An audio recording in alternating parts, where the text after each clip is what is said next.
A gente vai falar agora, então, pessoal, de uma outra parte, né, que a gente tem nesse tópico do edital, que é a parte de amputação. Então, só para a gente localizar, a amputação é a retirada total ou parcial de um membro, e aí a gente tem algumas regras gerais, tá? Então, por exemplo, para amputações de membro inferior, quanto maior for o comprimento do coto, isso aqui é coisa geral, tá? Maior será a funcionalidade desse coto, ou seja, melhor vai ser para esse paciente ter independência depois, né? E para que consiga fazer a protetização. Já quando a gente fala em membro superior, qualquer nível de lesão, o prejuízo da função manual sempre está comprometida, né? Porque mesmo se a lesão for mais baixa, pegando dedos, acaba comprometendo a mão, que é o elemento principal aqui para a nossa independência nas atividades de vida diária, mas também, né, para o desempenho global do paciente, quanto mais baixa for a amputação, melhor. Então, isso vale tanto, né, para as órteses de membro inferior quanto para as de membro superior. Primeira coisa que a gente sempre tem que lembrar, né, das amputações, desculpa, eu falei órtese, né, amputação de membro inferior ou de membro superior. Primeira coisa que a gente tem que lembrar da amputação é a etiologia, e isso aqui também aparece com certa frequência nas provas. Então, a principal etiologia continua sendo trauma, né? Então, a causa traumática, e isso especialmente em adulto jovem, tá? E mais desculpa, em homem, é a população mais atingida. A doença vascular é a mais comum no idoso, e aí essa doença vascular é que ela pode estar associada ao tabagismo, a diabetes, a doenças vasculares periféricas em geral. E na infância, gente, o mais comum são os tumores, tá? Então, na criança, a principal causa de amputação são os tumores, especialmente tumores ósseos. Além disso, malformação congênita, infecções, queimaduras podem causar. Então, aqui o destaque, né? No idoso, a maior incidência é o que a gente chama de amputação vascular ligada a diabetes. No adulto, trauma, 75% são homens, e ainda 85% das amputações são de membro inferior, então a maior parte. Uma coisa que é sempre importante da gente lembrar são os níveis de amputação, tá? Então, a gente vai começar do nível mais alto e daí a gente vai para o mais baixo. Então, o nível mais alto que a gente tem de amputação de membro inferior é a hemipelvectomia, onde vai acontecer a retirada de metade da pelve e normalmente todo o membro inferior. Algumas vezes, pessoal, amputa a pelve e deixa o membro, mas ele não fica funcional, né? A pessoa não consegue ter independência com ele. Essas cirurgias, em geral, acontecem por neoplasia, então por tumores, né, câncer que invadiu a região pélvica. E já falando um pouquinho, fazendo um gancho com a prótese e com a reabilitação desse paciente, normalmente a descarga de peso que esse paciente vai fazer é no isquio contralateral, tá? Ou na região torácica, dependendo da órtese. Mas aqui, só para a gente observar, essa seria uma hemipelvectomia clássica, com a retirada, né, da metade da pelve, quando possível conserva o sacro todo e tira todo o membro inferior, que é o mais comum de acontecer, maior nível de lesão. O segundo nível, né, do mais alto para o mais baixo, é a desarticulação do quadril. Então, muitas vezes, o paciente não consegue ter, né, um nível transfemoral, mas tem que fazer essa desarticulação. E aí, quando não tem coto, né, não tem fêmur, o encaixe para a prótese vai ser o cesto, tá? O cesto pélvico, que a gente já vai mostrar. Aqui está mostrando a desarticulação. Teoricamente, tira todo o fêmur, inclusive a cabeça do fêmur, mas quando é possível, né, dependendo do trauma, manter a cabeça do fêmur é importante por conta das fixações musculares, né? Então, os músculos, eles ficam inseridos nessa região. Se o músculo tiver inserção, ele vai ter mais função. Se ele não tiver inserção, aí ele não fica funcional. E já fazendo o gancho com a prótese, aqui nesse momento, vale a pena a gente falar, normalmente para esse tipo de amputação usa-se a prótese canadense, que aqui é o cesto pélvico, tá? A prótese canadense é essa grandona que a gente tem, né? Que é o membro inferior todo. Muitas vezes essa amputação acontece por trauma complexo ou por tumor. Não tem coto ósseo do fêmur, né? Não tem ali partes do fêmur. E a descarga de peso acontece na tuberosidade isquiática, né, da pelve, que foi preservada. Mas há uma órtese muito grande, é muito difícil o paciente ter independência também por conta do peso que essa órtese vai ter muitas vezes. O outro nível próximo é a amputação transfemoral. No transfemoral a gente faz um asterisco, porque é uma das amputações que mais caem. Uma coisa que é extremamente importante é que as amputações transfemorais muitas vezes sofrem deformidade em flexão e abdução do quadril, e quanto mais alto o nível de lesão, maior a possibilidade de ter essa deformidade. Algumas literaturas também colocam que acontece deformidade em rotação externa, tá? Então, essa aqui é uma amputação transfemoral, ela pode ter vários níveis, então ela pode ser proximal, pode ser de terço médio, pode ser distal. Aquela regra que a gente falou vale, quanto mais distal, melhor. Por quê?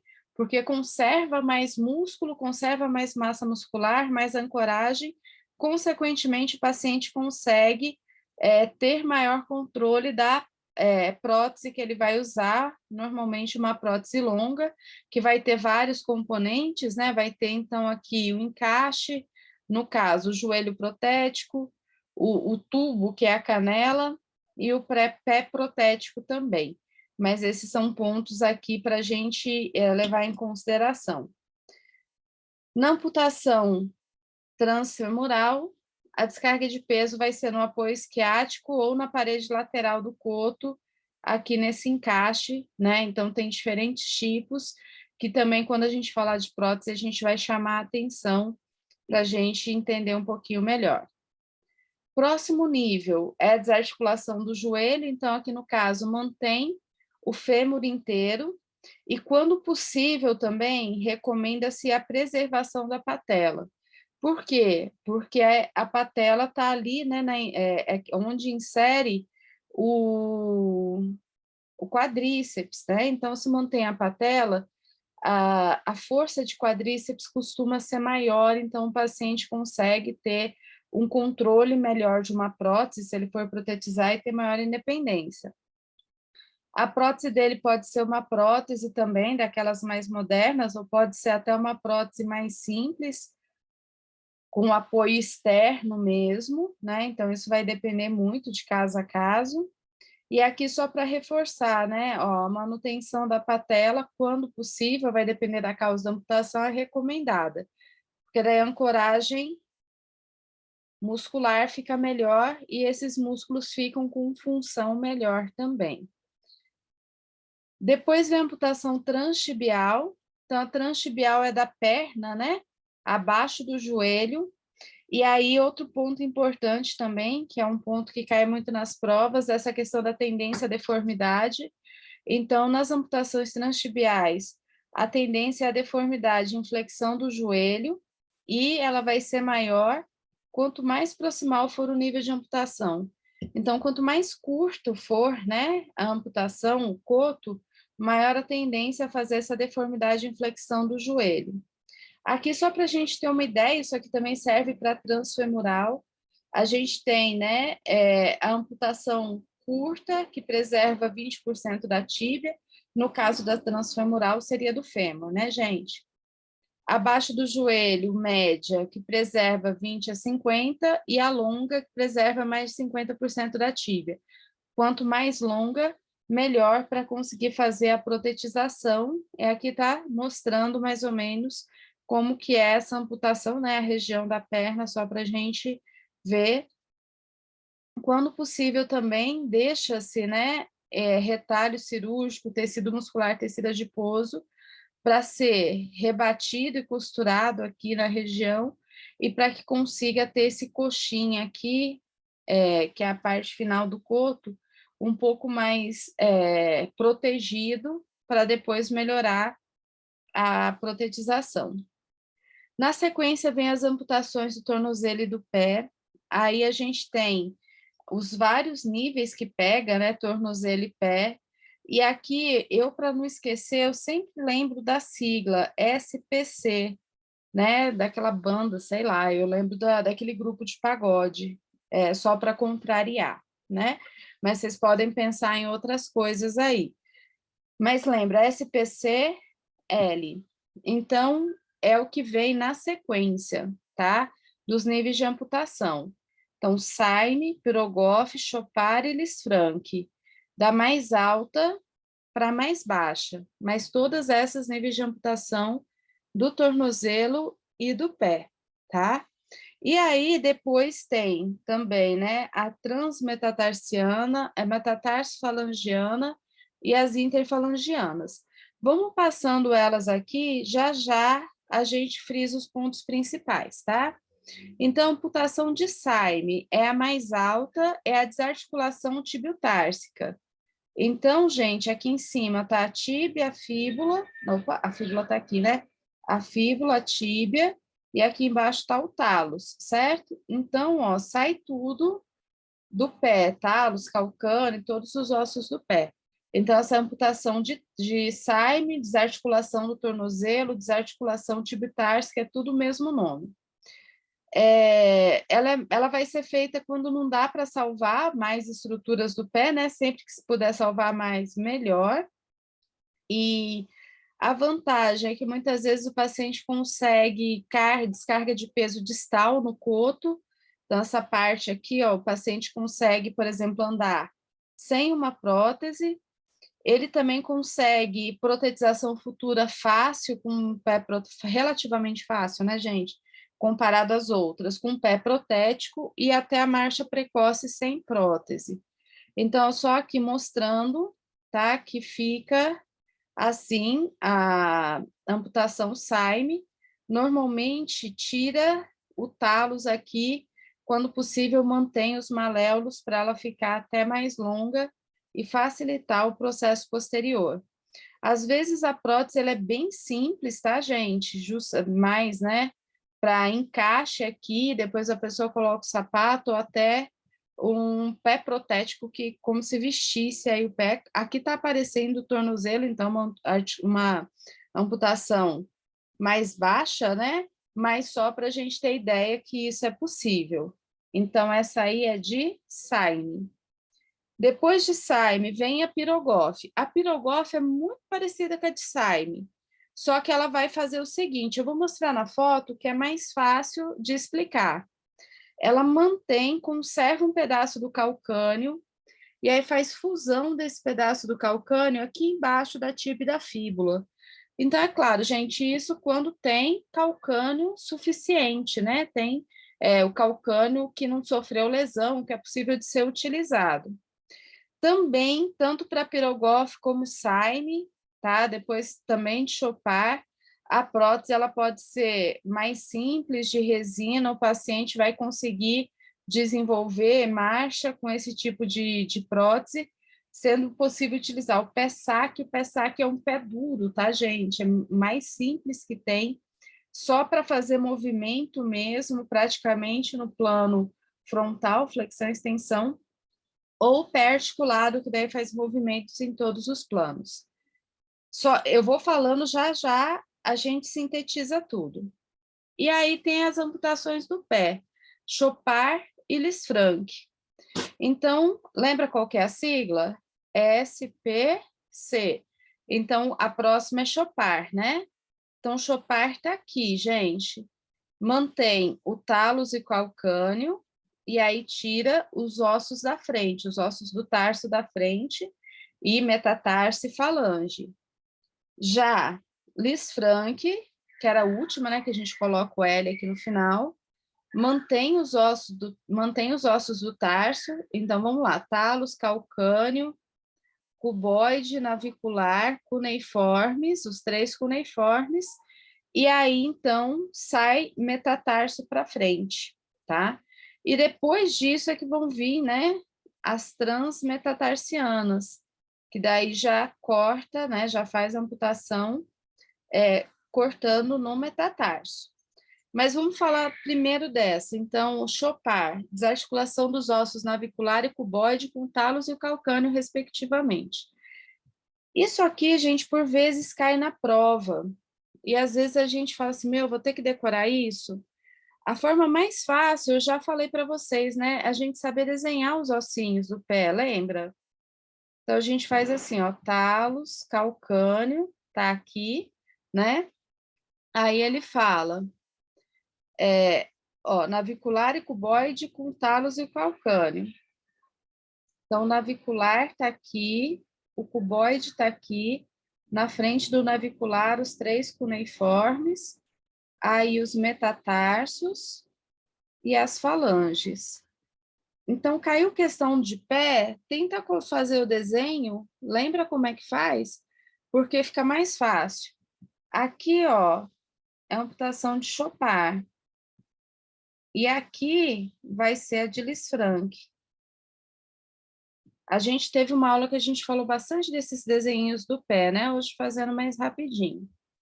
Essa amputação, que é a de Chopard, que a gente está falando, também conhecida como amputação do retropé, e ela tem tendência, gente, a fazer flexão implante, tá?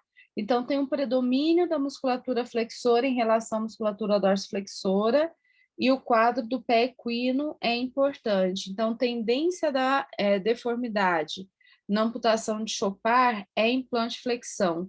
Na de Lisfranc também vai ser. Aqui está mostrando uma amputação de Chopard, tá? Já está com deformidade, está com o pezinho virado.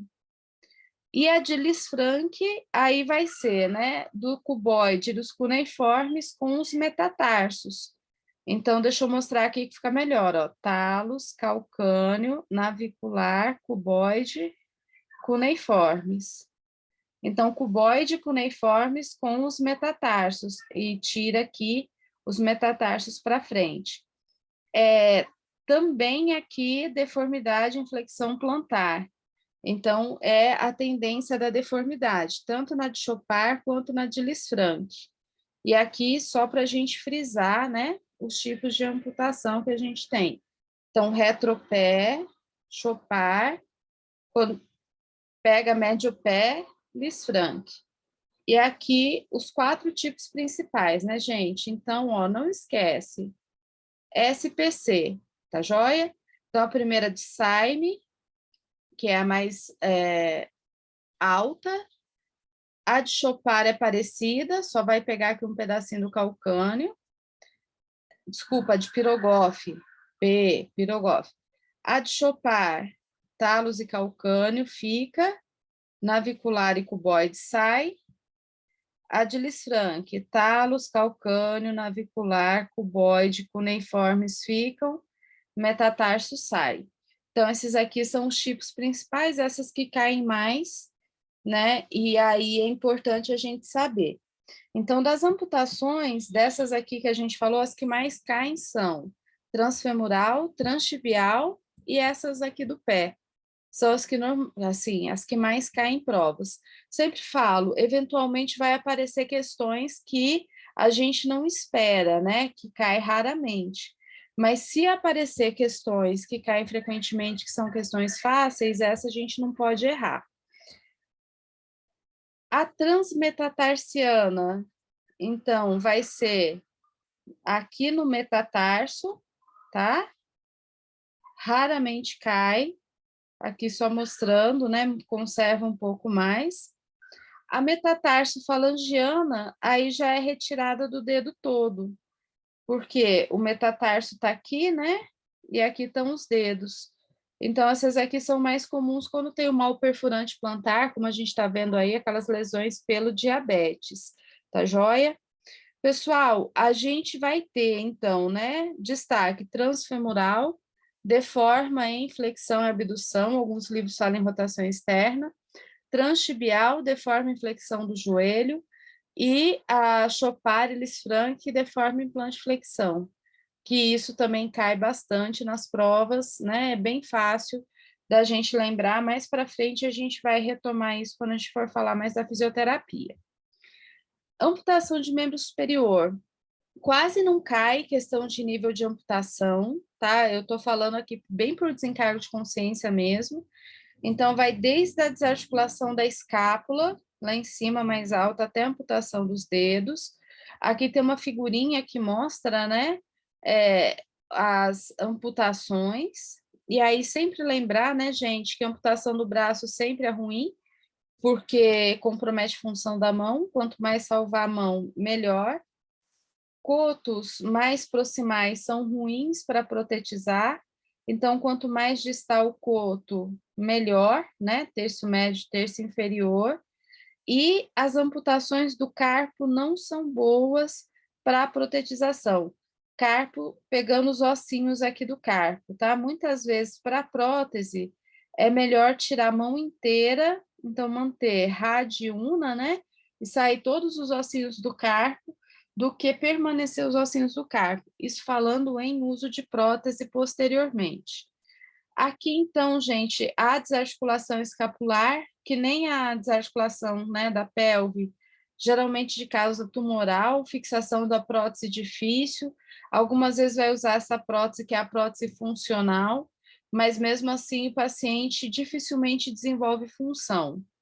Desarticulação do ombro, então, né, permanece a escápula, mas normalmente sai o húmero inteiro. Aqui também, quando possível, manter a cabeça do húmero melhor por causa da inserção muscular. Aqui repetiu, gente, desculpa, amputações do membro superior, então pegando o húmero, pelo menos 12 centímetros abaixo da acrômio, para ser mais funcional. E na junção do terço médio com o terço inferior é o comprimento ideal, né? Então, maior conservação. Quando a gente vê uma amputação como essa, com um coto muito curto, é muito difícil de adaptar a prótese. As próteses de membro superior, em geral, são menos evoluídas que a de membro inferior, e para protetizar amputações altas é muito difícil para o paciente desenvolver função realmente, principalmente com coto curto, tá?